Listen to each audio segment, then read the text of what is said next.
alaykum. Aziz kuzatuvchilar, 20 kilovatlik quyosh elektr stansiyamiz ishga tushgan. Bir qator nazorat qilgani keldik hozir. Panellarimiz 580 tali panel. Inverterimiz Deltron inverter. Hozir mana ko'rsataman.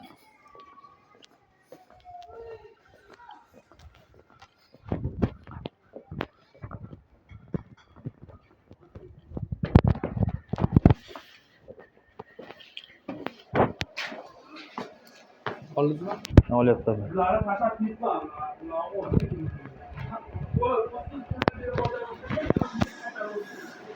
11 kilovatlik Deltron inverterlarimiz ishlashini ko'rishingiz mumkin. AC avtomatlarimiz UZIP, DC avtomat, bypass bu. Qachonki inverterda muammo bo'lganda ishlaydi.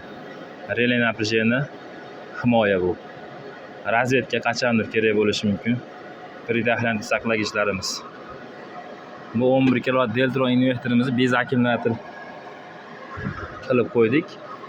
Bu avtomatimiz qachondir akkumulyator qo'ysa, shuni ishlatiladi. Hozir mana ko'rishingiz mumkin.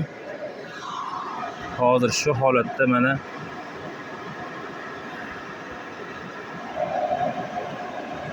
sakkiz yarim kilovat berib turibdi hozir. 11 kilovatimiz. Minimum bir kunda 80 kilovat beryapti. Hozirgi holatda. Bu Deltron akkumulyatorlari bilan gibrid qilib qo'yilgan ikkinchi inverterimiz mana. AC avtomatlar, UZIP, DC avtomat, bypass. Bypass nima uchun kerak deganda, inverterda qachondir muammo chiqsa, u hozir panel bilan ishlayapti. Bu pastga olib qo'ysak, bez inverter ishlaydi. Relay напряжение, predaxlant, akkumulyatorlar uchun avtomat. Mana ko'rishingiz mumkin buni ham. Bu ham 8,5 kilovat.